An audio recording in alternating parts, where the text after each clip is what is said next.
زندگی میں دکھ اور سکھ ان کا چولی دامن کا ساتھ ہے. دکھ بھی ہے، سکھ بھی ہے.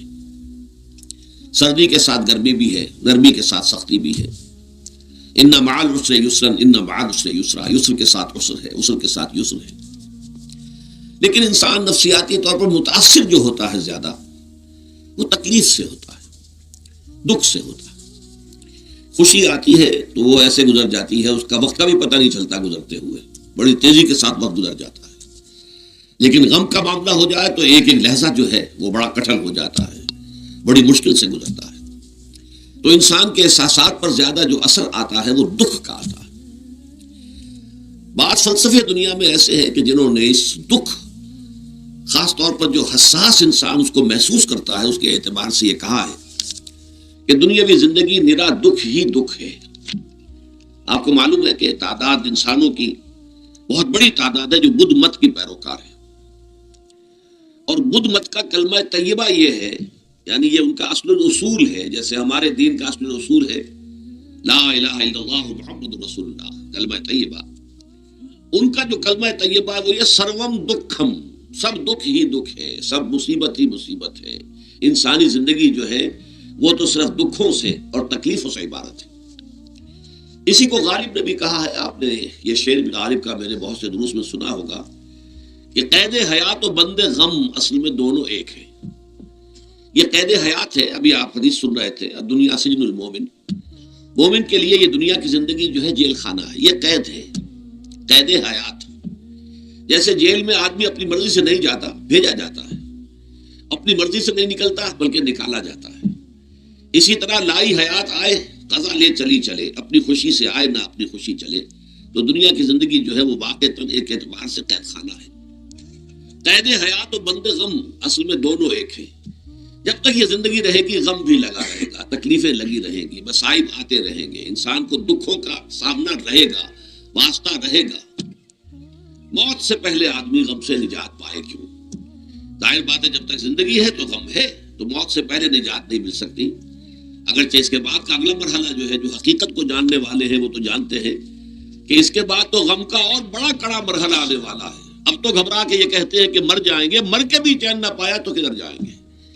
اگر اللہ ہمیں معاف فرمائے، اپنی رحمت اور مغفرت سے ہمیں ڈھانپ لے، جیسے کہ حضور نے فرمایا الا یتغمدنی ربی برحمتہ، حضور نے فرمایا کہ کوئی انسان بھی محض اپنے اعمال کی بنیاد پر جنت میں نہیں داخل ہو سکے گا جب تک کہ رحمت خداوندی دستگیری نہ کرے.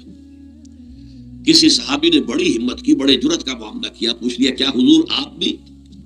ظاہر بات ہے آپ بھی انسان ہیں، آپ بھی بشر ہیں.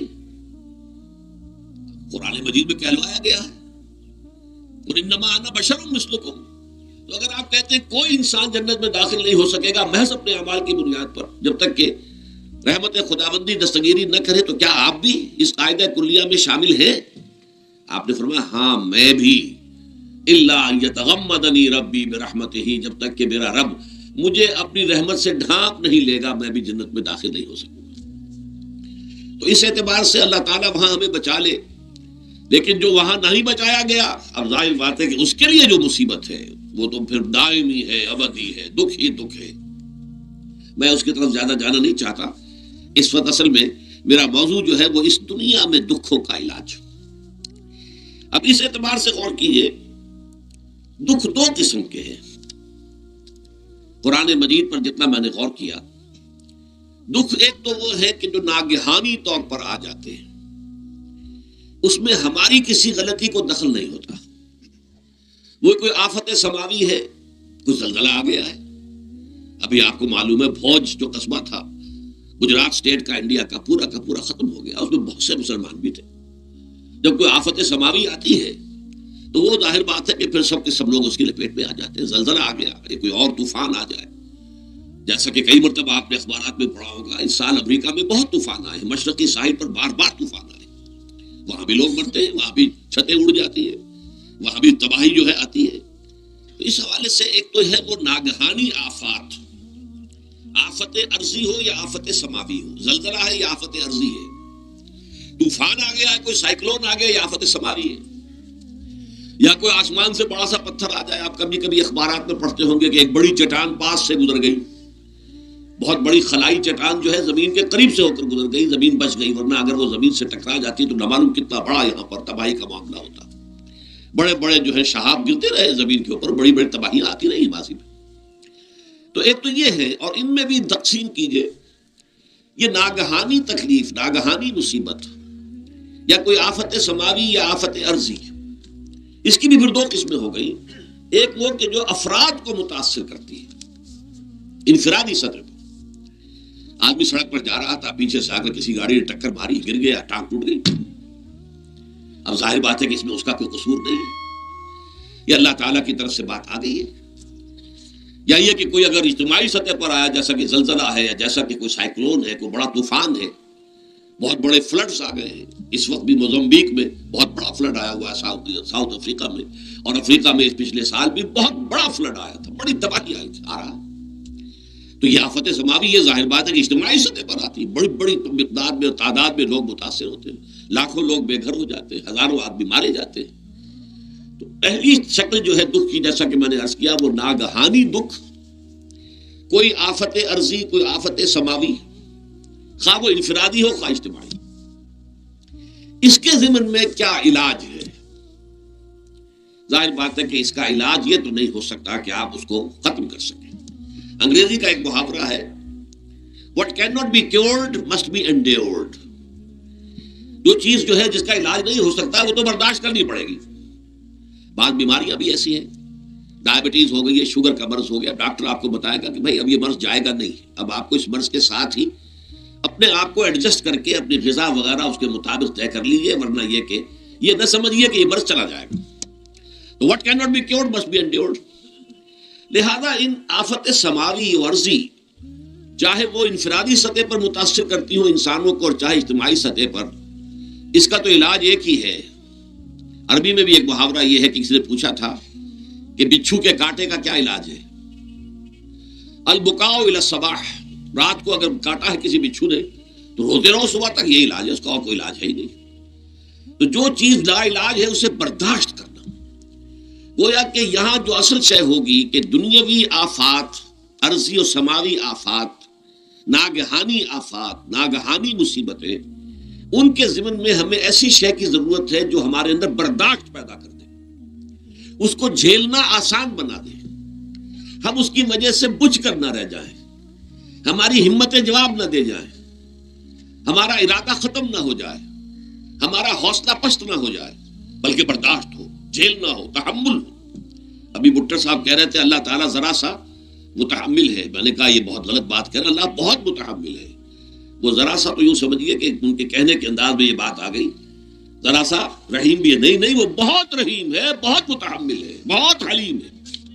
لیکن یہ کہ ہمیں یہ جو آفات سماویہ اور ارضیاں ہیں جو ہمارے اوپر آ جاتی ہیں اللہ کی طرف سے، ان کے ضمن میں ذہنی ایک ایٹیچیوڈ پیدا ہو جائے، سوچ کا ایک خاص رخ بن جائے، انسان کے احساسات ایک خاص طرز پر ڈھل جائیں، تو پھر ان کو برداشت کرنا آسان ہو جاتا ہے. اور وہ کیا ہے؟ وہ ہمارے ایمان کا لازمی تقاضا ہے. ایمان ہمیں یہ بتاتا ہے کہ کوئی مصیبت زمین میں آتی ہے نہ تمہاری جانوں پر آتی ہے بغیر اذن رب. جو کچھ آ رہا ہے اللہ تعالیٰ کے فیصلے سے آیا ہے.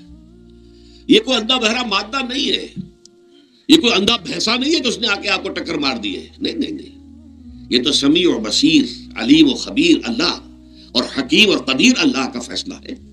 لہذا یہ من جانب اللہ ہے، اس کو تم سمجھو یہ اللہ تعالیٰ کی طرف سے ہے. اور جب اللہ کی طرف سے ہے تو سورہ آل عمران میں فرمایا بیدہ الخیر، اس کے ہاتھ میں تو خیر ہی خیر ہے. یعنی بظاہر تمہیں محسوس ہوتا بھی ہو کہ یہ میرے لیے تکلیف دہ بات آ گئی ہے، تو اس کو یوں سمجھو کہ اس کا نتیجہ جو میرے حق میں نکلے گا وہ خیر ہوگا. فوری طور پر تو تکلیف ہے، مجھے اچھی نہیں لگ رہی، ناگوار ہے، لیکن نتیجہ اس کا خیر نکلے گا. جیسے بچہ بیمار ہے، ماں اسے دوا پینے پر مجبور کر رہی، کڑوی دوا ہے، وہ تو سمجھتا ہے مجھ پر بڑا ظلم ہو رہا ہے. یا آپ لے گئے اسے ڈاکٹر کے یہاں ٹیکا لگوایا ہے، وہ تو چیخ رہا ہے، رو رہا ہے، لیکن آپ کو معلوم ہے، کاش اسے بھی معلوم ہو جائے کہ یہ میرے خیر کے لیے، میرے بھلے کے لیے. اگر اسے یہ معلوم اور محسوس ہو جائے تو اس کی تکلیف اس کے اندر بہت کمی آ جائے گی، وہ سہار لے گا اس کو، وہ برداشت کرے گا. اس حوالے سے اس کا جو ہمارے دین میں اس کا نام ہے، اس ذہنی کیفیت کا، ان احساسات کا، اسے اب کہتے ہیں تسلیم و رضا۔ جو کچھ آ رہا ہے اللہ کی طرف سے آ رہا ہے، لہذا سر تسلیم خم ہے، اے اللہ ہم قبول کرتے ہیں، رضا، ہر حال میں تیری رضا پر راضی ہیں، جو تیرا فیصلہ ہے ہمیں بصر و چشم قبول ہے، تسلیم و رضا۔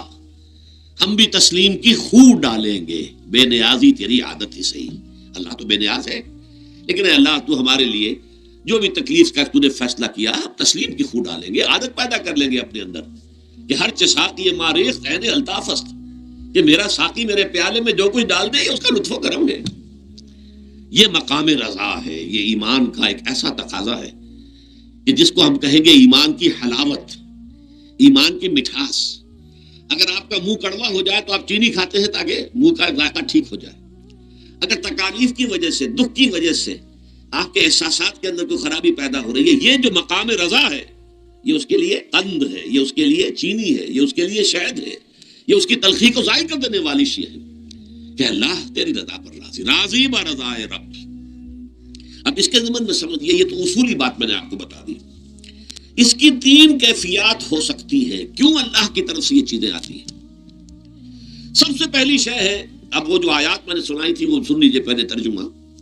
سورہ تغابن میں فرمایا ما صاب من مصیبت الا باذن اللہ، دیکھو کوئی مصیبت تم پر نہیں آ سکتی، نہیں آتی مگر اللہ کے اذن سے۔ ومن یؤمن باللہ، اور جو شخص اللہ پر ایمان رکھتا ہو، یہد قلبہ، اللہ اس کے دل کو ہدایت دے دیتا ہے، اس کے دل کو سکون عطا کر دیتا ہے، وہ راضی برضائے رب ہو جاتا ہے، اس میں شکوہ نہیں رہتا، اس میں شکایت نہیں ہوتی، اس میں تلخی نہیں ہوتی، کیوں ہو گیا، کیسے ہو گیا، کیوں ہو گیا، نہیں ہونا چاہیے، نہیں۔ یہ سارا جو پیچ آدمی کھاتا رہتا ہے نا اندر ہی اندر، وہ جو پیچ کھا رہا ہے، یہ سب پیچ نجات نہیں گئی۔ برو کشید سے پیچا کے ہستبود مرا، کہ اقدہا کے مقام رضا کشود مرا۔ یہ پیچ کھانا جو ہے، پیچا کے ہستبود، اس سے اللہ تعالیٰ نے مجھے نجات دے دی ہے مقام رضا کے ذریعے سے۔ کتنے بڑے بڑے عقدے میرے حل ہو گئے اس مقام رضا سے، کہ اقدہا کہ مقام رضا کشود میرے تو بہت سے عقدے اس سے حل ہو گئے۔ اس حوالے سے ایک موٹی بات تو یہ ہو گئی، لیکن اب اس کو تین حصوں میں تقسیم کیجئے۔ پہلی بات یہ کہ یہ اللہ کی طرف سے آزمائش کے طور پر آتے ہیں۔ آزمائش، میرا بندہ اس پر صبر کرتا ہے یا نہیں، یا میرے خلاف بکواس کرنے پر آمادہ ہو جاتا ہے۔ اللہ تو ایسا ہے، اللہ نے تو ہم پر کبھی کرم کیا ہی نہیں ہے، اللہ تو ظالم، معاذ اللہ معاذ اللہ معاذ اللہ۔ کہیں ایسا تو نہیں، میرا بندہ جو ہے تکلیف کو جھیلتا ہے میری وجہ سے، یہ سمجھ کے کہ اللہ کی طرف سے آئی۔ یہ صبر جو ہے یہ بہت بڑی کامیابی ہے اگر انسان کو حاصل ہو جائے۔ اور اس صبر کے نتیجے میں دو اور باتیں پیدا ہوتی ہیں۔ یہ مضامین علیحدہ علیحدہ دروس کے اندر آتے رہے ہیں، لیکن آج ایک نئے عنوان کے تحت جمع ہو کر آ رہے ہیں۔ پہلی بات یہ ہوتی ہے کہ یہ امتحان کا نتیجہ کیا نکلتا ہے کہ آپ نے ایک امتحان پاس کیا تو آپ کے اگلے درجے میں ترقی ہو جاتی ہے۔ 5ویں کا امتحان پاس کر لیا نا تو 6ٹھی میں جائیں گے، اب 6ٹھی کا امتحان پاس کریں گے تو 7ویں میں جائیں گے، 7ویں کا پاس کریں گے تو 8ویں میں۔ درجہ بدرجہ انسان کی دینی، ایمانی اور روحانی ترقی کا ذریعہ یہ آزمائش بنتی ہے۔ جتنا اس میں صبر ہوگا، جتنا اس میں تسلیم و رضا جو ہے آپ حاصل کرتے جائیں گے تو آپ کے درجے بلند ہوتے چلے جائیں گے۔ آپ کا امتحان کڑے سے کڑا آئے گا، بڑے سے بڑا آئے گا، مشکل سے مشکل تر آئے گا۔ ایک وقت میں ایم اے کا امتحان بھی آپ کو دینا ہوگا، ایک وقت ہو سکتا ہے پی ایچ ڈی کے لیے تھیسس آپ لکھیں، پھر اس کے اوپر جو ہے ٹیم بیٹھی ہوئی اور آپ سے وہ بحث کرے، جرا کرے آپ سے، وہ بھی کرنا ہوگا۔ لیکن یہ کہ اگر پرائمری ہی میں فیل ہو گئے تو اس کا سوال ہی پیدا نہیں ہوتا کہ کبھی آپ ایم اے کا یا پی ایچ ڈی کا تھیسس بھی لکھیں۔ اور اسی کو دوسرے انداز میں کہا گیا ہے قرآن مجید میں، وَلِيُبْلِيَ الْمُؤْمِنِينَ مِنْهُ بَلَاءً حَسَنًا۔ اصل میں ابلا کہتے ہیں، بلا یبلو جو ہے عربی زبان میں آتا ہے آزمانا۔ خلق الموت والحیات لیبلوکم ایکم احسن عملا، یہی معنی ابتلا کے، ابتلا یبتلی آزمانا۔ ابلا یبلی جو آتا ہے باب افعال سے، اس میں آتا ہے کسی کو کسی تکلیف میں ڈال کر اس کو نکھارنا، کہ اس کا جوہر نکھر جائے، اس کے اندر جو خیر ہے وہ اور چمک جائے، لوگوں کو بھی معلوم ہو جائے کہ یہ شخص اس مقام کا اہل ہے، اس کے اندر یہ صلاحیت ہے، اس میں یہ قوت موجود ہے۔ تو یہ گویا کہ اہل ایمان کی صلاحیتوں کو نکھارنے کے لیے اور ان کے درجات کی ترقی کے لیے بھی اللہ تعالیٰ دنیا کے اندر یہ مصیبتیں اور امتحانات جو ہیں آزمائش کے حوالے سے افراد پر بھی اجتماعی طور پر بھی لاتا ہے۔ اور ایک اس کا اور بھی ہے، اہل ایمان پر اس طرح کے ابتلاء و آزمائش کی ایک نوعیت اور بھی ہے، اور وہ یہ ہے کہ جو بھی آپ سے غیر ارادی طور پر یا یہ کہ آپ نے کوئی گناہ ارادی طور پر بھی کر لیا، اللہ تعالیٰ اس کی سزا اسی دنیا میں دے کر آخرت کی سزا سے محفوظ کر دیتا ہے۔ گویا کہ اس سے بڑا خیر کیا ہوگا؟ یہاں کی سزا کیا ہے؟ جھیل لی آپ نے، بخار آ گیا، ٹانگ ٹوٹ گئی، چلیے 3 مہینے آپ بستر پر پڑے رہے نا، اور کیا ہوا؟ کچھ نہیں۔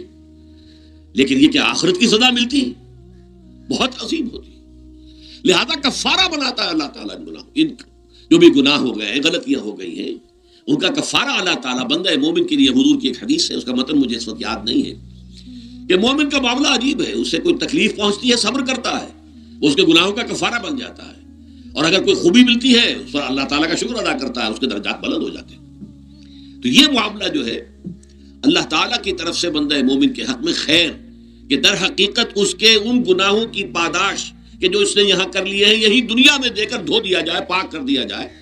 جیسے آپ کو معلوم ہے دھوبی جو ہے کپڑے کو بھٹی میں چڑھاتا ہے، گرم پانی میں ڈالتا ہے، نہیں ڈالتا، تاکہ اس کا میل نکلے، اس کے آگے پٹکتا بھی ہے ذرا اس کو، تاکہ وہ میل اچھی طرح چھٹ جائے اس سے۔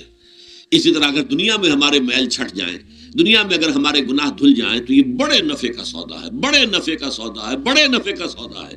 اس اعتبار سے آپ غور کیجئے کہ اگر یہ حقائق ہمارے سامنے رہے تو کیا کوئی تکلیف دنیا کی ہمیں بھاری محسوس ہوگی؟ ہمیں تو بتایا یہ گیا ہے کہ عسیٰ ان تکرہوا شیئا وہو خیر لکم وعسیٰ ان تحبوا شیئا وہو شر لکم واللہ یعلم وانتم لا تعلمون۔ ہو سکتا ہے کہ تم کسی چیز کو ناپسند کرو، دراصل کہ اسی میں تمہارے لیے خیر ہے، تمہیں نہیں پتا، اور ہو سکتا ہے تم کسی چیز کو پسند کرو، دراصل کہ اس میں تمہارا شر ہے، لیکن تمہیں نہیں معلوم۔ اللہ یعلم وانتم لا تعلمون، اللہ جانتا ہے تم نہیں جانتے۔ اس حوالے سے سپردم بتو مایا خیشرا تدانی حساب کم و بیشرا، اے اللہ، اس کو کہتے ہیں تفویض۔ یہ سورہ تغابن کے درس میں یہ تمام مضامین تفصیل سے آتے ہیں کہ ایمان کے جو باطنی ثمرات ہیں اس میں سب سے پہلے مقام رضا ہے، پھر تفویض ہے، توکل ہے۔ آپ محنت کر رہے ہیں، محنت کر رہے ہیں، محنت کر رہے ہیں، نتیجہ نہیں نکلا۔ ایک نتیجہ یہ نکلے، ایک بچے نے بہت محنت کی، دن رات کام کیا، فیل ہو گیا امتحان میں، اب صدمے سے کمر ٹوٹ سکتی ہے اس کی، لیکن نہیں، ہو سکتا ہے کہ اللہ تعالیٰ نے اسی میں میرے لیے خیر رکھی، اس لیے کہ ہماری محنت سے کچھ نہیں ہوگا، ہمارے مادی وسائل سے کچھ نہیں ہوگا، ہوگا اللہ کے اذن سے، اللہ کی مرضی سے، اللہ کی مشیت سے۔ یہ ہمارے لیے خاص طور پر اس اعتبار سے بہت اہم نکتہ ہے، ہم سب راہ حق کے مسافر ہیں، اپنے اپنے بس پڑتے محنت کر رہے ہیں، وقت بھی صرف کر رہے ہیں، مال بھی صرف کر رہے ہیں، محنت کر رہے ہیں، مشقت کر رہے ہیں، لیکن فرض کیجئے جیسا کہ ہے، پھر واقع فرض کیا کیجئے، وہ تو واقع سامنے کی بات ہے، نتائج نکلتے نظر نہیں آ رہے، قدم نہیں بڑھ رہے، ہماری طرف لوگوں کا رجوع عام نہیں ہے، ٹھیک ہے، اس پر قطعاً بدل ہونے کی بات نہیں ہے، یہ اللہ تعالیٰ کی مشیت میں ہوگا، جب وہ چاہے گا تب ہوگا، ہمارا کام یہ کہ اپنا فرض ادا کیے چلے جائیں بس، اور نتیجے سے بالکل ذہن کو اپنے منقطع کر لیں، ذہن کا کوئی تعلق آپ کے نتیجے کے ساتھ نہ رہے۔ یہ جب تک کیفیت ہماری نہیں ہوگی، ہم اس راہ پر استقامت اور مدام اس پر محنت اور جد و جہد کرنا جو ہے وہ ہمارے لیے ممکن نہیں رہے گا۔ اس کے لیے میں اگر آپ کے سامنے رکھوں معاملہ کہ حضور صلی اللہ علیہ وسلم کے جو پہلے 10 برس ہیں، جب سے آپ کو آغاز ہوا ہے وحی کا، اس کے بعد سے پہلے 10 برس دن رات کی محنت، شدید مشقت، یہاں تک کہ اللہ بھی روک رہا ہے، نبی آپ اپنے آپ کو ہلاک کر لیں گے، لعلک باخع نفسک الا یکونوا مؤمنین، کیا آپ اپنے آپ کو اس صدمے میں ہلاک کر لیں گے؟ یہ مان نہیں لا رہے، اس قدر صدمہ۔ لیکن اس کے ساتھ یہ ہے کہ یہ نہیں ہے کہ نتیجہ نہیں نکل رہا تو کام چھوڑ کے بیٹھ جائے، نہیں، معاذ اللہ، معاذ اللہ، نتیجہ نہ نکلے تو حضرت نوح علیہ السلام کی عمر بھی اگر حضور کی ہوتی 950 برس بھی حضور دعوت دیتے تھے، آپ کا کام تھا، آپ کا فرض تھا۔ حضرت نوح علیہ السلام بھی تو آخر اللہ کے ایک بندے تھے، اللہ کے رسول تھے، 950 برس تک دعوت دی ہے۔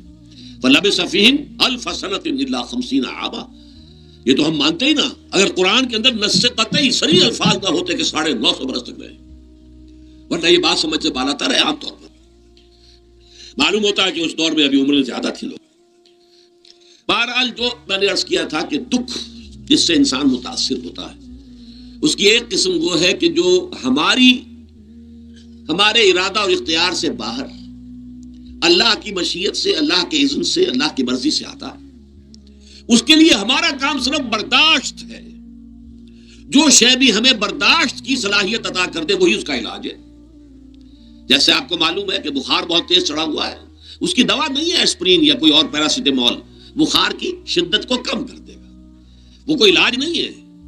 علاج تو ہوگا اگر معلوم ہو کہ کون سے جراثیم ہے، کس کی وجہ سے ہے، اس کا صحیح اینٹی بایوٹک کون سا ہے، وہ علاج ہوگا. یہ علاج نہیں ہے. لیکن اس کی شدت کی کمی اور اس کے اندر جو احساس ہے جھیل جانے کا، وہ انسان کے لیے آسان ہو جاتا ہے. یہی مضمون آیا ہے سورہ حدید میں بھی، ما اصاب من مصیبت فی الارض ولا فی انفسکم. یہاں کھول دیا اس مضمون کو. میں نے عرض کیا تھا نا کہ یہ آفت سماوی بڑے پیمانے پر بھی ہو سکتی ہے، زمین میں یعنی زلزلہ آ گیا، فلڈ آ گیا، طوفان آ گیا. ولا فی انفسکم، خاص تمہاری جان میں، تمہیں بخار ہو گیا، تمہیں ٹی بی لگ گئی، تمہیں کوئی اور بیماری آ گئی، تمہیں کینسر ہو گیا، معاذ اللہ ثم معاذ اللہ. ہوتا ہے، آخر ہوتا ہے. دنیا میں انسانی زندگی کے ساتھ یہ ساری چیزیں لگی ہوئی ہیں. لیکن یہ چیزیں ما اصاب من مصیبت فی الارض ولا فی انفسکم، نہیں پڑتی تم پر کوئی پڑنے والی کوئی مصیبت، کوئی تکلیف، نہ پوری زمین میں بڑے پیمانے پر، نہ تمہاری جانوں میں انفرادی سطح پر، الا فی کتاب من قبل ان نبراها، مگر یہ کہ وہ تو ایک کتاب میں، کتاب اللہ کے علم کی کتاب، ام الکتاب، اس میں پہلے سے درج موجود ہے. یہ الٹ ٹپ نہیں ہو گیا، یہ اچانک نہیں ہو گیا. آپ اچانک سمجھتے ہیں کہ صاحب میں تو جا رہا تھا، اچانک ٹرک نے آ کے مجھے دھکا مار دیا. اچانک کوئی شے یہاں نہیں ہوتی. اس کائنات میں پتا تک نہیں ہلتا جب تک کہ اس نے رب نہ ہو. اچانک کا کیا سوال؟ تو در حقیقت جو ہوتا ہے وہ اللہ تعالیٰ کے علم میں پہلے سے ہے. علم کامل، ما کان وما یکون، جو کچھ ہوا ہے، جو کچھ ہوگا، مستقبل، ماضی، کل کا کل آنے واحد میں اللہ کے علم میں موجود ہے. لہذا یہاں اچانک کچھ نہیں ہوتا. جو بھی آیا ہے اللہ کے اذن سے آیا ہے، اور یہ پہلے سے اللہ کے علم کے اندر موجود تھا، لکھا ہوا تھا. الا فی کتاب من قبل ان نبراها ان ذلک علی اللہ یسیر. یہ تمہیں تو مشکل نظر آئے گا لیکن اللہ پر بڑا آسان ہے. اللہ کا علم کامل، ما کانا ما یکون کو حاوی ہے. لکہ لا تاسوا علی ما فاتکم، تاکہ تم افسوس نہ کیا کرو ان چیزوں پر جو تم سے چھوٹ جائیں، جاتی رہیں، چھن جائیں. کوئی موقع تھا ہاتھ سے نکل گیا، کوئی دولت تھی اس پر ڈاکہ پڑ گیا، کوئی اور مصیبت ہے وہ آ گئی، کوئی عزیز فوت ہو گیا، اکلوتا بیٹا تھا فوت ہو گیا، وغیرہ وغیرہ. ما فاتکم، فات سے ہی فوتیدگی ہے نا. جو شے بھی نکل جائے، چلی جائے، ہاتھ سے جاتی رہے، چاہے وہ کوئی آپ کا عزیز تھا جو فوت ہو گیا تو آپ کے ہاتھ سے نکل گیا، یا کوئی مال تھا جو آپ کے قبضے سے نکل گیا، ڈاکہ پڑ گیا، چوری ہو گئی، نقصان ہو گیا کاروبار میں بہت بڑا، اس پر افسوس نہ کیا کرو. اگر افسوس کرو گے تو اس کا مطلب کیا ہوگا کہ تمہیں اللہ پر اعتماد نہیں ہے، یا تم سمجھتے ہو کہ اللہ کے سوا بھی کوئی ہے جو یہ کام کر سکتا. کائنات میں تو ایک ہی کی مرضی چلتی ہے، وہ ہے اللہ. لہذا اگرچہ وہ کسی کے ذریعے سے تکلیف آپ کو پہنچی ہے، کسی نے آپ کو پتھر مارا ہے، وہ پتھر ہو سکتا ہے آپ کو نہ لگتا، لگ گیا ہے تو اللہ کے فیصلے سے لگا ہے. اس کا باپ بھی نہیں پتھر مار سکتا آپ کو اگر اللہ کا اذن نہ ہو. لہذا آپ پتھر مارنے والے کو بھی مجرم سمجھیے، ٹھیک ہے، اس سے بھی قصاص لینے کا آپ کو حق ہے، لیکن یہ جان لیجئے کہ جو آیا ہے پتھر وہ اذن رب سے آیا ہے. اب ظاہر بات ہے کہ اگر یہ کیفیت ہوگی تو غصہ اتنا نہیں ہوگا اس شخص پر کہ جس نے یہ کام کیا ہے، بلکہ ہو سکتا ہے آدمی مسکرا کے رہ جائے. جیسے کہ وہ میں واقعہ سناتا رہا ہوں اپنے دروس میں کہ ایک درویش منش آدمی جا رہا تھا، جو رب کرے سو ہو، جو رب کرے سو ہو، جو رب کرے سو ہو. کسی شخص نے پتھر اٹھا کر دے مارا، اس کے سر پہ لگ گیا کہ اس نے پیچھے پلٹ کر دیکھا کس نے مارا ہے.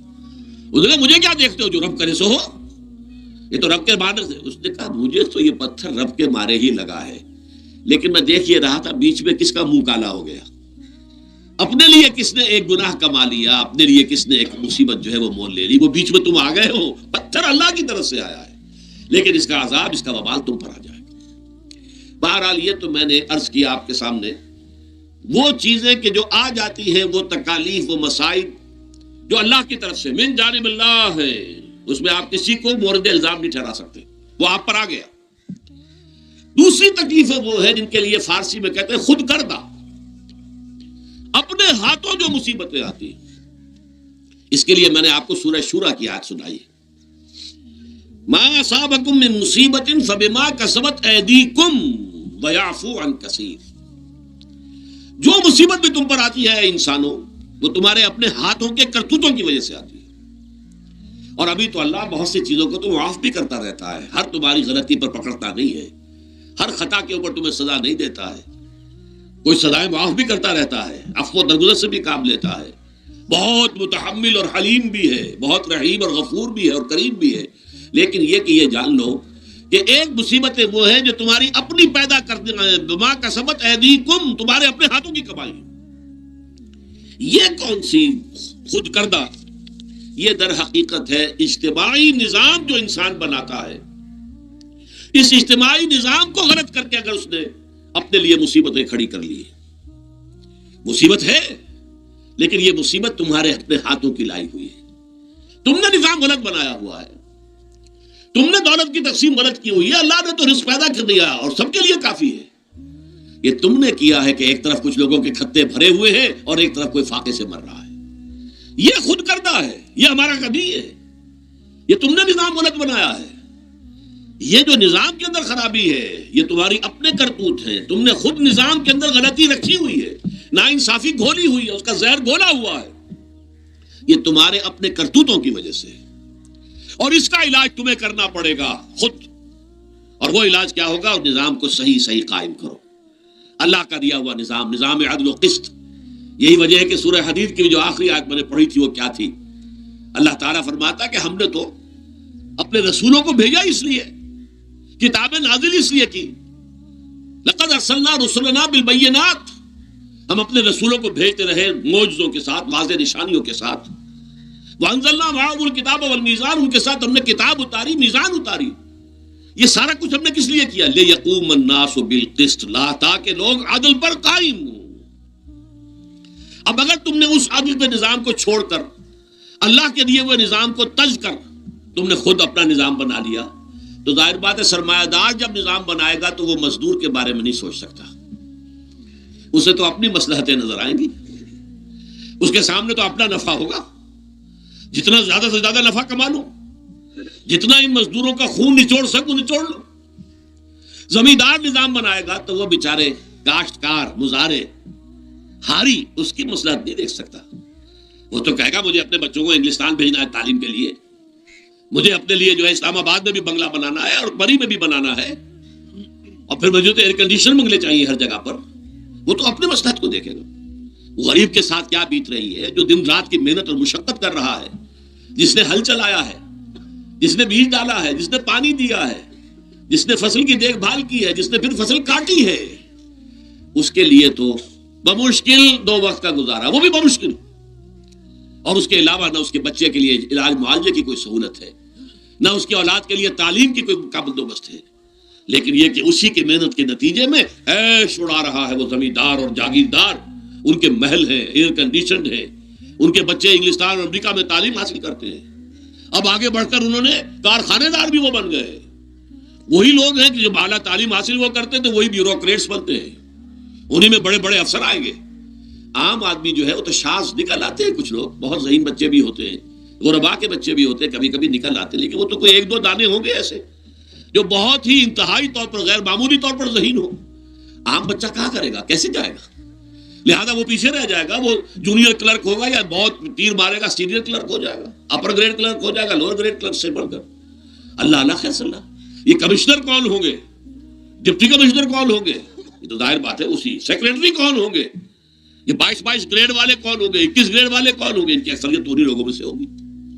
اس حوالے سے یہ جو غلطی، یہ جو دکھ ہے، یہ دکھ تمہارا اپنا پیدا کرتا ہے اور خود کردہ رہا علاج نہیں. اس کا علاج اور کچھ نہیں ہے جب تک کہ تم خود اپنے طرز عمل کو نہیں بدلو گے. اب یہ جو دکھ ہے میں اس میں سے چند کو آپ کے سامنے گنوانا چاہتا ہوں. دیکھیے، سب سے پہلا دکھ جو دنیا میں انسان نے خود پیدا کیا سماجی سطح پر، یہ پیدائشی طور پر نیچ ہے اور یہ پیدائشی طور پر اونچا ہے. یہ مسلی ہے اور یہ سید ہے. ہمارے ہاں تو پھر بھی اللہ کا فضل ہے کہ اتنا زیادہ فرق و تفاوت نہیں. ہندوؤں میں یہ شودر ہے اور یہ برہمن ہے. علم حاصل کرنا برہمن کا حق ہے، شودر کا حق ہی نہیں ہے. اور شودر کے کان میں اگر اشلوک بھی پڑ جائے کہیں بغیر ارادے کے، کہیں جا رہا تھا اور کہیں گیتا کے اشلوک ہو رہے تھے، اس نے سن لیے، تو اس کی سزا کیا ہے؟ سیسا جو ہے اس کو پگھلا کر اور وہ اس کے کان میں ڈال دیا جائے تاکہ سماعت ہی ختم ہو جائے۔ دنیا میں یہ کس نے کیا بھائی؟ یہ خود انسان نے کیا۔ یہ ظلم انسان اپنے اوپر ڈھا رہا ہے، یہ اونچ نیچ اس نے خود بنائی ہے۔ ہمارے ہاں بھی ہے، اتنی نہیں ہے۔ مصلی کا کیا مقام ہے آپ کے معاشرے میں؟ سید کچھ بھی ہو، بدمعاش ہو، زانی ہو، سید ہے، اسے تو جھک کر اس کے گوڑے کو ہاتھ لگائیں گے۔ لیکن یہ کہ دوسرا شخص جو ہے مصلی، کتنا ہی نیک ہو، بھلا ہو، پارسا ہو، وہ برابر جو ہے چارپائی پر بھی بیٹھنے کا حقدار نہیں۔ یہ ساری اونچ نیچ ہم نے اللہ نے نہیں کیا تھا۔ اللہ نے تمام انسانوں کو مساوی پیدا کیا۔ اللہ کے رسول یہ فرما کر گئے، لا فضل لعربی علی عجمی ولا لعجمی علی عربی ولا لأحمر على اسود ولا لأسود على احمر الا بالتقوى كلكم بنو آدم آدم من تراب۔ دیکھو کسی عرب کو کسی اجمی پر فضیلت نہیں ہے، کسی اجمی کو کسی عرب پر کوئی فضیلت نہیں ہے، کسی گورے کو کسی کالے پر فضیلت نہیں ہے، کسی کالے کو کسی گورے پر فضیلت نہیں ہے، الا بالتقوى۔ یہ اگر فضیلت ہے تقوی، کون خدا ترس زیادہ ہے، کس کے اخلاق زیادہ بلند ہے، کون نیک اور پارسا زیادہ ہے، کون لوگوں کی خدمت زیادہ کرتا ہے، اس کے اعتبار سے درجہ بلند ہوگا۔ پیدائشی طور پر تمام انسان بالکل مساوی ہے۔ پھر ہمارے معاشرے میں جو ظلم ہوتا ہے، دو طبقات ہیں جو حضرات سورہ نساء پڑھتے ہیں، اس میں سب سے پہلے دو طبقات جو کہ گرے ہوئے تھے اس معاشرے میں اور آج بھی گرے ہوئے ہیں، ایک یتیم اور ایک عورت۔ ان دونوں کے لیے ابتدائی سے سورہ نساء کے اندر جو ہے احکام آئے تو ان کے بارے میں آئے۔ یتیموں کو ان کا مال ہڑپ کر جانا، ان کو دھکے دینا۔ ارأیت الذی یکذب بالدین فذلک الذی یدعو الیتیم ولا یحض علی طعام المسکین۔ تم نے کبھی غور کیا اس شخص پر جو کہ جزا و سزا کا منکر ہے؟ وہی ہے کہ جو یتیم کو دھکے دیتا ہے۔ یتیموں پر ظلم ہوتا ہے، وہ آپ کے معاشرے میں پستے ہیں، پٹتے ہیں، ان کا کوئی والی وارث نہیں، ان کی طرف سے کوئی پوچھنے والا نہیں، کوئی بولنے والا نہیں۔ اور پھر یہ کہ اگر اس کا باپ کو مال چھوڑ گیا ہے تو وہ چچا کھا جائیں گے، کوئی اور ولی کھا جائیں گے، ختم کر دیں گے، ہڑپ کر جائیں گے۔ جس پر قرآن مجید کہتا ہے کہ ان الذین یاکلون اموال الیتامی ظلما انما یاکلون فی بطونہم نارا۔ یقیناً وہ لوگ جو یتیموں کا مال ناحق ہڑپ کرتے ہیں، وہ اپنے پیٹوں میں آگ کے انگارے بھر رہے ہیں۔ بس یصلون سعیرا۔ اور یہاں تو دنیا میں جو آگ کے انگارے ہیں وہ محسوس نہیں ہو رہے، آخرت میں ایک طرف وہ آگ کے انگارے ظاہر ہو جائیں گے جو اندر سے جلائیں گے، اور ایک طرف جہنم کی آگ باہر سے جلائے گی۔ یہ دو طرفہ جلن جو ہے ان کو برداشت کرنی پڑے گی۔ ظاہر بات ہے یہ ہمارا اپنا کیا ہوا ہے، یہ اللہ کی طرف سے نہیں ہے، یہ ہم نے نظام غلط بنایا ہے، ہم نے اتوار اپنے برے کر لیے۔ اور دوسرا طبقہ خواتین کا، عورتوں کا۔ سب سے بڑا ظلم اس معاشرے میں کیا ہے؟ جو بچپن ہی سے احساسات کے اوپر ایک بوجھ بن جاتا ہے بچیوں کے، کہ بیٹے کو افضل سمجھتے ہیں، بیٹی کو جو ہے گھٹیا سمجھتے ہیں۔ اس قدر ناانصافی، اس قدر ناانصافی۔ اسی باپ کے نطفے سے بیٹا بھی ہے اور بیٹی بھی ہے، اسی ماں کے رحم میں بیٹے نے بھی پرورش پائی ہے، بیٹی نے بھی پرورش۔ بعضکم من بعض، قرآن کہتا ہے تم سب ایک دوسرے میں سے ہو، کوئی فضل نہیں، کوئی گھٹیا نہیں۔ اللہ تعالیٰ نے، اللہ کے نبی نے کسی بیٹے کی پرورش پر کوئی اجر و ثواب نہیں بتایا۔ ہاں، 2 یا 3 بیٹیوں کو پال پوس کر، تہذیب سکھا کر، پھر ان کی شادی کر کے ان کے گھروں میں پہنچا دیا، جنت کی ضمانت اللہ تعالیٰ دے رہا ہے۔ اور سب سے بڑی بات یہ کہ سب سے زیادہ محبوب انسان حبیب اللہ محمد ہے صلی اللہ علیہ وسلم، اور محمد کو اللہ نے بیٹے نہیں دیے بھی تو لے لیے، بیٹیاں دی، 4 بیٹیاں دی۔ اور کتنی محبت کرتے تھے محمد صلی اللہ علیہ وسلم کی بیٹیوں سے، خاص طور پر حضرت فاطمہ سے، وہ تو آپ سیرت میں پڑھیے کتنی محبت، کس قدر محبت۔ سب سے چھوٹی تھی شاید اس لیے۔ بہرحال پہلی بات تو یہ کہ بچپن ہی سے وہ دعویٰ پڑھنا شروع ہو جاتا ہے بچیوں کے ذہنوں پر کہ ہم کو گھٹیا ہیں، ہمارے بھائی بڑھیا ہیں، ہمارے والدین جو ہیں ان سے زیادہ محبت کرتے ہیں، ہم سے نہیں کرتے۔ پھر شادی میں اکثر و بیشتر لڑکیوں کی مرضی کا کوئی خیال نہیں کیا جاتا۔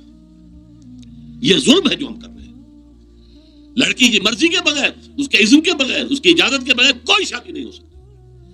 زبردستی وہ بھیڑ بکریاں نہیں ہے کہ جس کے ہاتھ چاہا آپ نے بیچ دیا، معاذ اللہ ثم معاذ اللہ ثم معاذ اللہ۔ یہ ضرور ہے کنواری بیٹی ہے تو اس سے صرف آپ نے پوچھا اور وہ خاموش رہی، بس یہ بھی کافی ہے۔ البتہ یہ کہ اگر کوئی سیبہ ہے جس سے پہلے نکاح ہو گیا تھا، بیوہ ہو گئی، یا پہلے شادی تھی ایک خلا لے لی، طلاق لے لی یا طلاق ہو گئی، اس کو تو کہنا پڑے گا کہ ہاں مجھے کوئی اعتراض نہیں ہے اگر میری فلاں شخص سے شادی کر دی جائے، اس کے بغیر نکاح ہو نہیں سکتا۔ پھر ان سب کے اوپر سب سے بڑا ظلم، یہ تو اللہ تعالیٰ آپ کو توفیق دے تو دوسرا رکوع سورہ نساء کا پڑھیں، کتنی تاکید کے ساتھ احکام آئے ہیں وراثت کے۔ وراثت مما قل منہ او کثر، چاہے زیادہ مال کسی نے چھوڑا ہو چاہے تھوڑا سا چھوڑا ہو، لیکن وراثت کے احکام جو ہیں ان کو نافذ کرنا ہوگا۔ نصیبا مفروضا، یہ اللہ کی طرف سے حصے ہیں جو مقرر کر دیے گئے ہیں۔ لیکن ہمارے معاشرے میں کون ہے جو بیٹیوں کو دینے کو تیار ہو اور بہنوں کو دینے کو تیار ہو؟ مجھے تو حیرت ہوئی تھی، مالا کنڈ میں آپ کو معلوم ہوگا ایک دفعہ بڑی تحریک چلی تھی شریعت کے نفاذ کی۔ مولوی صوفی محمد صاحب بڑے نیک آدمی ہیں، بہت، اس میں کوئی شک نہیں، 80,000 کا مجمع لے کر جلوس لے کر وہ چل پڑے تھے اسلام آباد کی طرف۔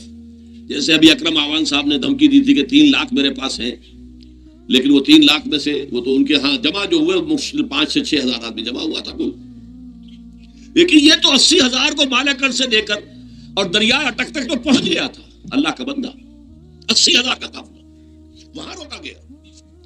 لیکن ان سے بھی جب میں نے جا کر بات کی کہ مولانا شریعت آپ نافذ کروانا چاہتے ہیں، لیکن کیا آپ بچیوں کو بھی وراثت کا حق دینے کو تیار ہیں؟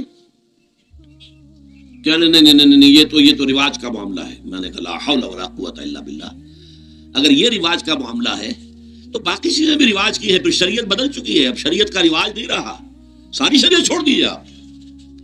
لیکن ان کی نیکی کی بات ہے یہ کہ پہلے توجہ کبھی ان کی ادھر نہیں ہوئی، لیکن میری یہ بات جو ہے ان کو لگ گئی ان کے دل کو۔ اگلی مرتبہ جب ان سے ملنے گیا تو انہوں نے کہا کہ اب میں نے بیعت لینی شروع کی ہے لوگوں سے کہ وہ اپنی بیٹیوں کو بھی حق دیں گے، وراثت کے اندر تقسیم کر کے دیں گے حصہ۔ لیکن یہ کہ اس وقت تک انہوں نے کہا تھا، ابھی کل 28 آدمیوں نے بیعت کی ہے۔ وہ 80,000 سے بیعت یہ لینی آسان کام نہیں ہے۔ 80,000 کو جوش دلا کر شریعت کے نام پر لا کر ٹکرا دینا یہ آسان کام ہے، لیکن 80,000 سے یہ بیعت لینا کہ پورے شریعت پر عمل کریں گے یہ بہت مشکل ہے۔ یہی تو وجہ ہے ہمارا قافلہ اگر سست گام ہے تو کیوں ہے؟ ہم یہ کہتے ہیں کہ پہلے میدان میں آنے سے پہلے اپنی ذات پر اپنے گھر میں دین نافذ کرو، پھر باہر نکلو، اپنی معاش اور اپنی معاشرت پر اسلامی شریعت نافذ کرو، پھر باہر آ کر اسلام کا نعرہ لگانے کا تمہیں حق پہنچتا ہے، ورنہ نہیں۔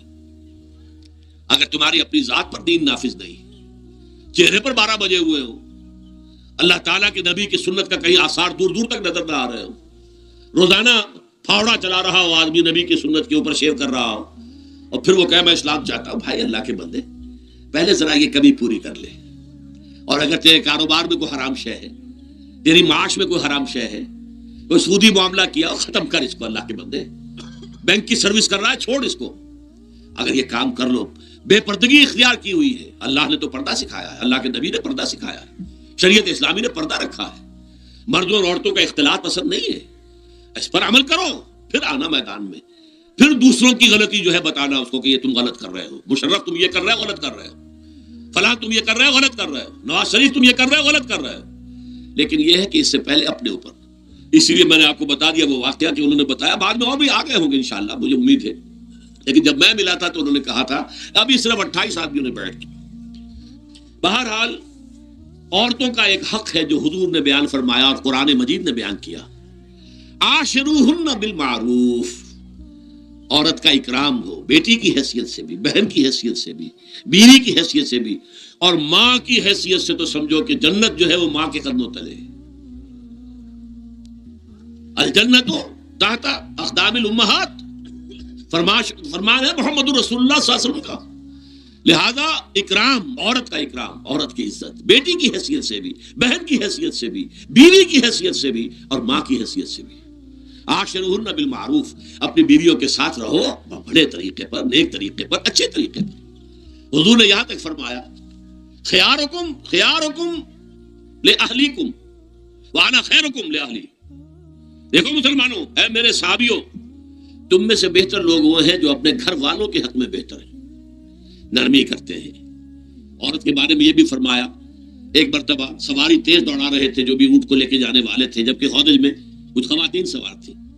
حضور نے فرمایا دیکھو نا، یہ نگینے ہیں جو سوار ہیں، ان کو زیادہ دھکے نہ لگواؤ تیز تیز اونٹ چلا کر، ان کے ساتھ نرمی ہو، ان کے ساتھ نیکی کی جائے، ان کے احساسات کا خیال رکھا جائے، ان کے ساتھ زیادتی نہ ہو، مار پیٹ کا کیا سوال، معاذ اللہ ثم معاذ اللہ۔ ان کے ساتھ جو ہے عاشروہن بالمعروف، بھلے طریقے پر گزارا کرو۔ یہاں تک فرمایا ہو سکتا ہے کہ کسی وجہ سے تمہاری بیوی جو ہے تمہاری نگاہوں سے گر جائے، اب آپ کے دل میں اتنی محبت نہیں رہی، لیکن اللہ فرماتا ہے دیکھو ہو سکتا ہے کہ اس میں کوئی پہلو ایسا ہو، تلاش کرو کوئی پہلو ایسا ہو بہتری کا کہ جس کی وجہ سے تلاش کر کے اس کو اپنی نگاہوں میں مرکوز کر لو، تاکہ اس کے تمہارے دل میں اس کے لیے محبت دوبارہ اثر نہ ہو۔ اس پہلو کی وجہ سے جو تمہاری نگاہ سے اوجھل تھا، وہ اچھائی اس میں ہے، سیرت کی اچھائی ہے۔ صورت بہت اچھی نہیں ہے، اللہ نے سیرت اچھی دے دی ہے۔ جو کچھ دیا، جو اچھائی ہے، جو بھلائی ہے، اس کو تلاش کرو اور نگاہ کو وہاں پر جماؤ تاکہ تم ان کے ساتھ اچھا سلوک کر سکو۔ اس سے آگے آئیے، معاشی میدان ہے سب سے زیادہ سخت اور سب سے زیادہ کٹھن اور سب سے زیادہ ظالمانہ نظام۔ اس میں سب سے بڑا ظلم جو ہمارے پاکستان میں ہے وہ یہ زمینداری، غیر حاضر زمینداری اور یہ جاگیرداری۔ محنت کرے کسان مزدور ہاری، عیش کرے جاگیردار زمیندار، یہ اس سے بڑا ظلم کوئی نہیں ہو سکتا۔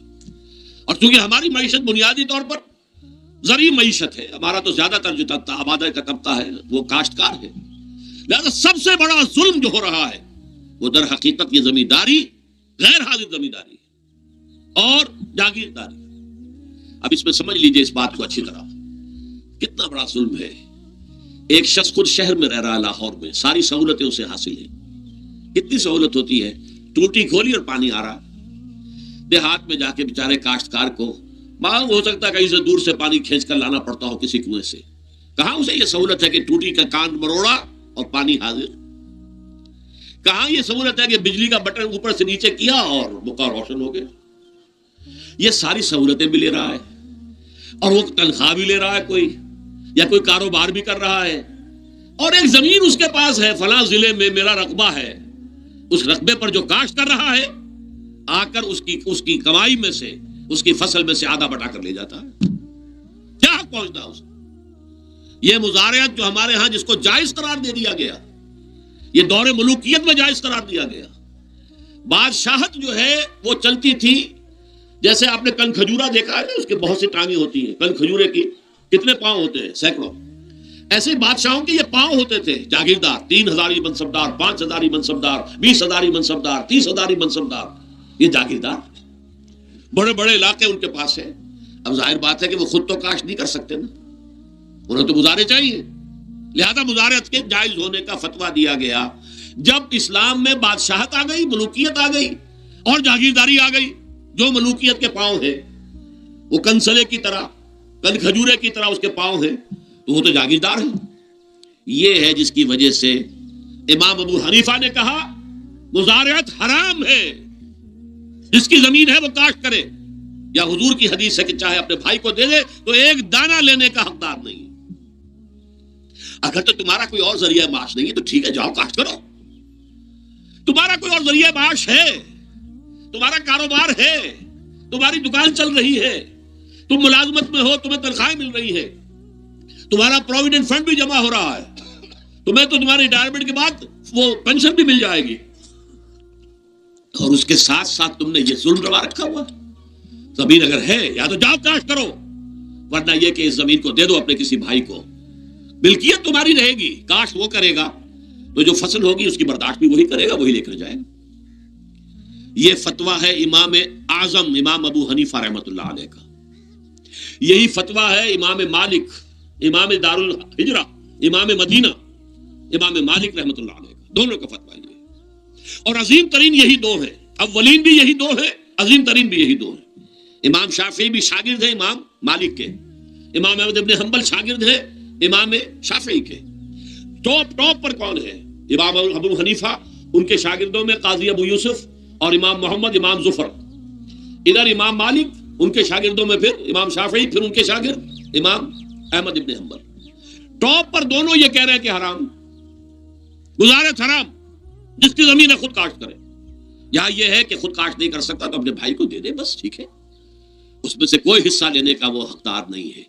جو محنت کرے، جو خون پسینہ اپنا لگائے، وہی اس سے ساری جو ہے آمد بھی اس کو حاصل ہونی چاہیے۔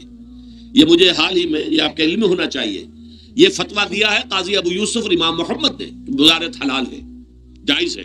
شرطیں لگائی انہوں نے کہ بیج بھی زمیندار دے، کوئی جانور وغیرہ ہے تو وہ بھی زمیندار کا ہو، اگر کوئی ٹریکٹر ہے تو اس کی بھی پیمنٹ جو ہے زمیندار کرے۔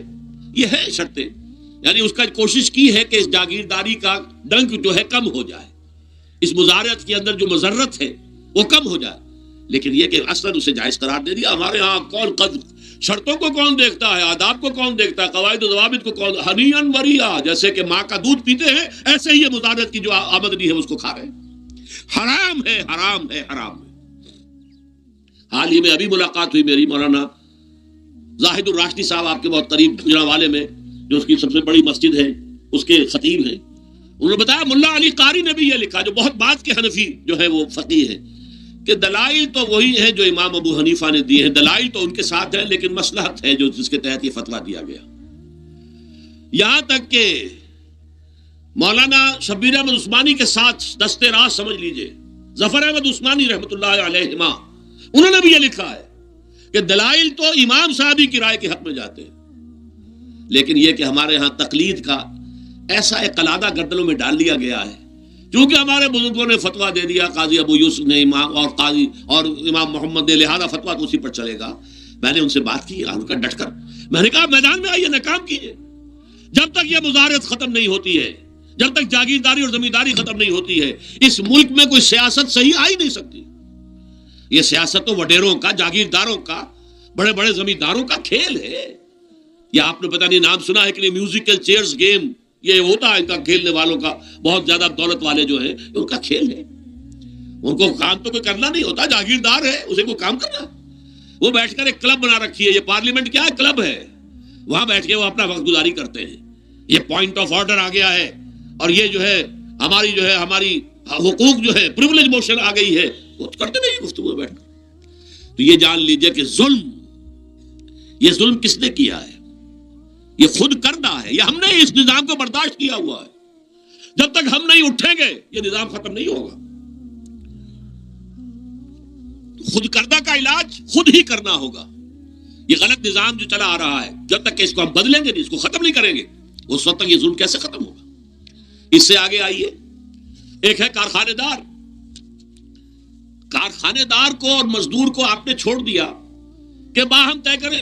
کارخانے دار کہتا ہے میں تو صاحب آپ کو 15 روپے دوں گا، کام کرنا ہے تو کریں، نہیں کرتے تو نہ کریں۔ آپ نے زیادہ سے زیادہ یہ کیا کہ نہیں یہ ویج بہت کم ہے، آپ نے ایک یونین بنا لی، کچھ ہڑتال کر دی۔ اچھا ہڑتال کر دی، 10 دن کی ہڑتال کے بعد غریب مزدور کا تو بچہ ہو سکتا ہے بھوکا مرنے لگے، کارخانے دار کی صحت پہ کوئی اثر پڑے گا؟ اس میں لاکھوں ہیں، کروڑوں ہیں، اس کی صحت پر کوئی اثر نہیں پڑتا۔ لہذا یہ ظلم ہے۔ اس ظلم کا علاج کیا ہے؟ اگر یہ ضمانت ریاست کی طرف سے ہو، حکومت کی طرف سے، کہ اگر تمہیں تمہاری مناسب مزدوری نہیں ملتی مت کرو کام، لیکن تمہارے بچے کو بھوکا ہم نہیں مرنے دیں گے، تمہیں سبسسٹنس الاؤنس دیں گے، ان ایمپلائمنٹ الاؤنس دیں گے، ہم زکوٰۃ کا نظام قائم کریں گے جس کے تحت کے انڈر رائٹ کر دیں گے، طے کر دیں گے، لکھ دیں گے کہ ہر شہری کی بنیادی ضروریات کی کفالت ریاست کے ذمے ہے۔ اب اگر ایسا ہے تو ایک آدمی پاؤں جما کر بات کرے گا نا کارخانے دار کے ساتھ، ایک امپلائی جو ہے امپلائر سے بات کرے گا پاؤں جما کر، جناب آپ مجھے تنخواہ کم دے رہے ہیں میں کام نہیں کروں گا، لیکن اب کیا ہے، جناب آپ مجھے تنخواہ کم دے رہے ہیں میں کام نہیں کروں گا، مالک کہتے جاؤ دفعہ ہو جاؤ، پھر وہ کیا کہتا ہے اچھا جی میں اسی تنخواہ پہ کام کروں گا، اس کا تو کوئی فائدہ، اسی کی جائے کہاں وہ؟ مارکیٹ میں تو سرمایہ داروں کا گٹھ جوڑ ہے، انہوں نے کارٹلز بنا رکھے ہیں، وہ تو ظاہر بات ہے کہ وہ ویج نہیں بڑھائیں گے، الا یہ کہ مزدور کی پوزیشن ایسی ہو کہ وہ بھی ڈٹ کر کھڑا ہو جائے، اور وہ ڈٹ کر کھڑا کب ہوگا؟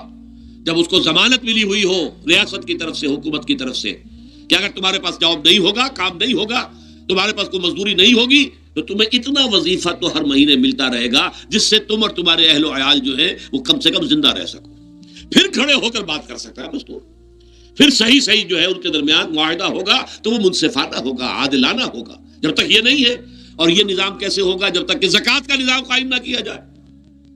اب زکوٰۃ کا بھی ایک نظام تو وہ تھا جو بدنام کرنے کے لیے زکوٰۃ کو ضیاء الحق صاحب نے نافذ کیا، وہ تو بدنامی ہے، وہ تو سود کا کمیشن ہے کہ سود میں آپ کو اگر 6% ملتا تھا تو 2.5% انہوں نے کاٹ لیا، 3.5% آپ کو دے دیا، تو سود میں سے حصہ لے لیا ہے نا۔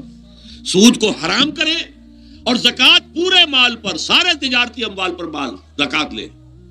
آپ کی دکان میں جناب 10 لاکھ کا مال پڑا ہوا ہے، 2.5% کے حساب سے دے دیجئے، کتنا میں نے کاؤنٹ آپ کر لیجئے گا۔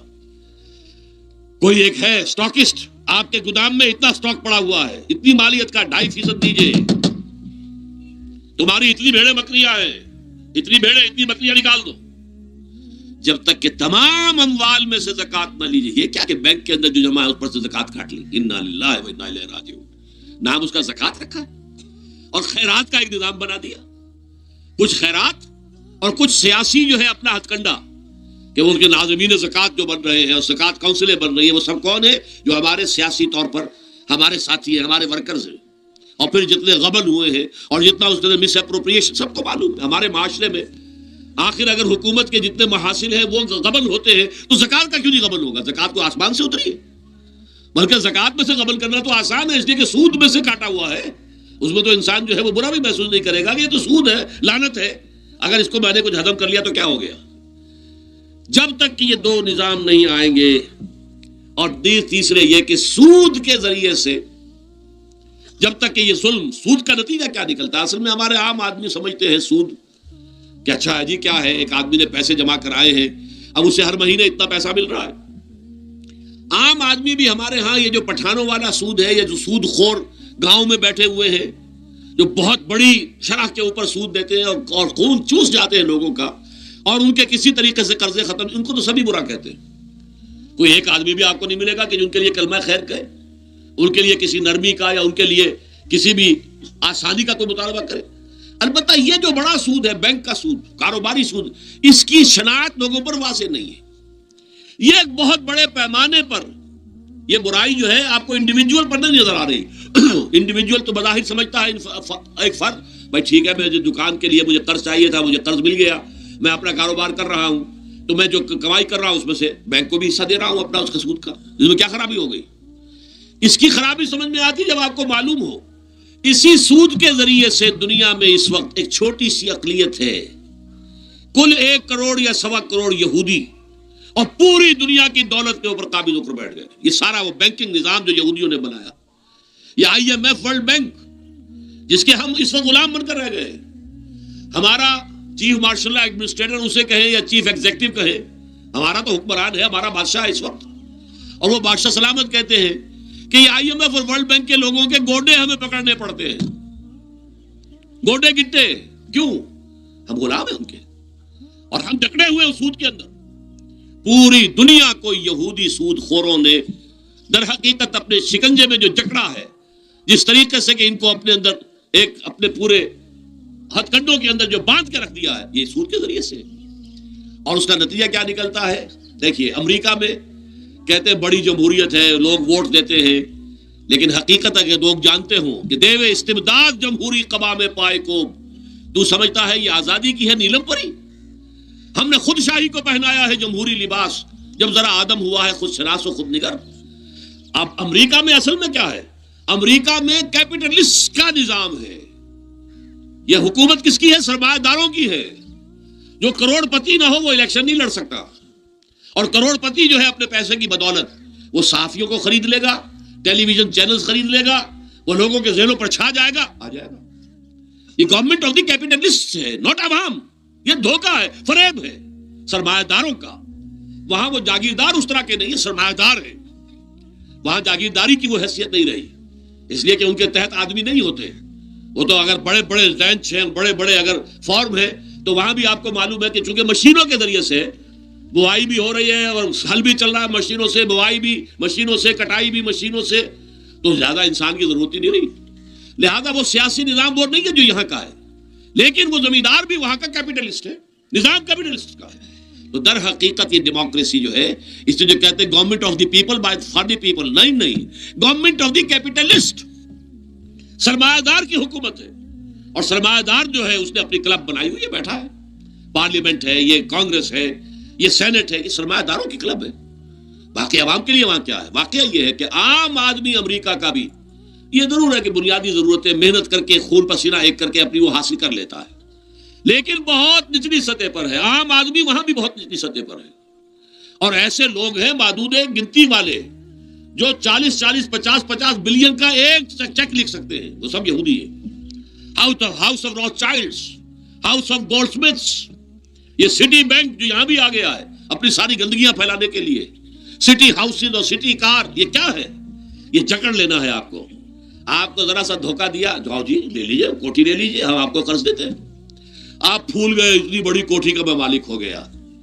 اب جب اس کا قرض دینے کا چکانے کا معلوم ہوا کہ میں تو غلام ہو کر رہ گیا ہوں، جو کماؤں وہ سارا کا سارا ان کی قسط کے اندر چلا جائے گا. اور اگر خدا نہ خواستہ کہیں ڈیفالٹ کر گیا تو جتنا میں نے دیا تھا وہ بھی ہضم، اور مکان وہ ضبط کر کے اور نیلام کر دیں گے. اللہ اللہ خیر صلی اللہ. لیکن وقتی طور پر ذرا سا دھوکہ جو ہو جاتا ہو، دیکھو اتنی بڑی کوٹھی کا میں مالک ہو گیا، دیکھو اتنی لمبی کار میرے پاس آ گئی، دیکھو فلاں شے میں نے حاصل کر لی، لیکن اس کا نتیجہ جو نکلتا ہے وہ تو وہاں والوں سے پوچھیے جس طریقے سے کہ وہ غلام بن کر رہ جاتے ہیں، وہ مزدور بن کر رہ جاتے ہیں. جیسے بھٹوں میں آپ نے دیکھا ہے، بھٹوں میں جو مزدور ہوتے ہیں وہ بکے ہوئے ہوتے ہیں، وہ غلاموں کی طرح ہوتے ہیں. ان کو بلکہ لوگ ایک دوسرے سے خرید کر لے کر جاتے ہیں. ایک بھٹے والا آتا ہے اور دوسرے بھٹے کی جو غلام ہے ان کو وہ وہاں کی پیمنٹ کر کے اور لے جاتا ہے. وہ بالکل ان کے سرس کی طرح ہے، ان کے غلاموں کی طرح ہے. یہ ساری جو میں نے آپ کے سامنے گنوائی ہے، یہ در حقیقت نوع انسانی کو جو تقسیم کیا گیا، انگریزی میں آپ کہتے ہیں ہیوز اور ہیو ناٹس. قرآن نے اس کے لیے کیا لفظ استعمال کیا؟ محرومین اور مترفین. اور ان مترفین کی وجہ سے اللہ کا عذاب آتا رہا دنیا میں. ان کے گلچھرے ابھی بسنت منائی، کس نے منائی؟ یہ لکھپتی کروڑ پتی ہیں، انہوں نے عیش کیے ہیں، راتوں کو نیند حرام کی ہے لوگوں کی، یہ بسنت منا رہے ہیں. کیا ہو رہا ہے؟ در حقیقت یہ وہی ہے مترفین. سورہ بنی اسرائیل میں فرمایا جب ہم یہ فیصلہ کر لیتے ہیں وَإِذَا أَرَدْنَا أَن نُهْلِكَ قَرْيَةً أَمَرْنَا مُتْرَفِيهَا فَفَسَقُوا فِيهَا فَحَقَّ عَلَيْهَا الْقَوْلُ فَدَمَّرْنَاهَا تَدْمِيرًا. جب ہمارا فیصلہ ہوتا ہے کہ کسی بستی کو، کسی علاقے کے لوگوں کو ہلاک کر دیں، تو مترفین جو ہے دولت مند لوگوں کو ہم حکم دے دیتے ہیں، آزادی دے دیتے ہیں، ان کی لگام ڈھیلی کر دیتے ہیں، اس میں فسق و فجور کا بازار گرم کر دیتے ہیں. اور جب پورا فسق و فجور کا بازار گرم ہو جاتا ہے، اچانک ہماری پکڑ آتی ہے، دمرناہا تدمیرا، ہم اس کو پٹخ کر رکھ دیتے ہیں، ٹکڑے ٹکڑے کر دیتے ہیں. یہ مترفین. اور دوسری طرف محرومین. اسی طریقے سے مستضعفین اور مستکبرین. ایک طرف مستکبرین ہے، ہاٹی پیپل، جو کہ پارلیمنٹ میں جاتے ہیں، جو جاتے ہیں سینٹ کے اندر بیٹھتے ہیں، جن کا ایک طبقہ ہے، وہ ایک علیحدہ ہی ہے، ان کی سوسائٹی علیحدہ ہے، ان کے تہوار علیحدہ ہیں. نیو ایئرز نائٹ پر جو کچھ یہ کرتے ہیں بدماشیاں، اس کا ذرا سا آپ کو اندازہ بہرحال دیہات کے رہنے والوں کو نہیں ہے. لاہور اور کراچی کے لوگوں سے پوچھیے کیا ہوتا ہے، اسلام آباد کے لوگوں سے پوچھیے، پشاور اور کوئٹہ کے لوگوں سے پوچھیے. یہ سب در حقیقت مستضعفین ایک طرف، مستکبرین دوسری طرف، محرومین ایک طرف اور مترفین ایک طرف. یہ سوسائٹی کو تقسیم کر کے اور پھر تقسیم کرو اور راج کرو، ڈیوائیڈ اینڈ رول. یہ آپس میں ٹکرائیں گے، آپس میں لڑیں گے، تم ان سب کے اوپر حکومت کرو. اب ظاہر بات ہے کہ اس کا علاج میں نے عرض کیا تھا نا کہ پہلے قسم کے دکھ تو وہ ہیں جو من جانب اللہ آتے ہیں، اس کا تو سوائے برداشت کے کوئی مادہ نہیں، کوئی اس کا اور ہمارے پاس چارہ نہیں. لیکن برداشت کا حوصلہ بڑھانے کے لیے وہ ساری باتیں ایمان کے ذریعے سے ہمیں ملتی ہیں. لیکن یہ جو خود کردہ ہے، اپنے غلط نظام کی وجہ سے جو دکھ ہم نے پھیلا رکھا ہے، جو محرومی پھیلا رکھی ہے، جو بھوک پھیلا رکھی ہے، جو لوگوں پر ظلم کا جو ہے بازار گرم ہو رہا ہے، چاہے وہ سماجی سطح پر ہے، گھروں میں ہے، چاہے بازاروں میں ہے، چاہے مارکیٹوں میں ہے، چاہے کھیتوں میں ہے، چاہے کارخانوں میں ہے، یہ سب ہمارے غلط نظام کا نتیجہ ہے، یہ اللہ کی طرف سے نہیں ہے. وَمَا أَصَابَكُم مِّن مُّصِيبَةٍ فَبِمَا كَسَبَتْ أَيْدِيكُمْ. یہ تمہارے اپنے ہاتھوں کی کمائی ہے، تمہارے اپنے ہاتھوں کے کرتوت ہیں، تم نے غلط نظام کو قبول کیا ہوا ہے. اب اس کا علاج کیا ہوگا؟ اب علاج ایسے ہوگا جد و جہد کے ذریعے سے اس نظام کو ختم کیا جائے. اس لیے کہ یہ تو میں نے آپ کے سامنے بیماری کا بیان کر دیا ہے، علاج کیا ہے انشاءاللہ اس کے بارے میں گفتگو جو ہے وہ پرسوں ہوگی 11 بجے دن. اقول قولی ھذا واستغفر اللہ لی ولکم ولسائر المسلمین والمسلمات.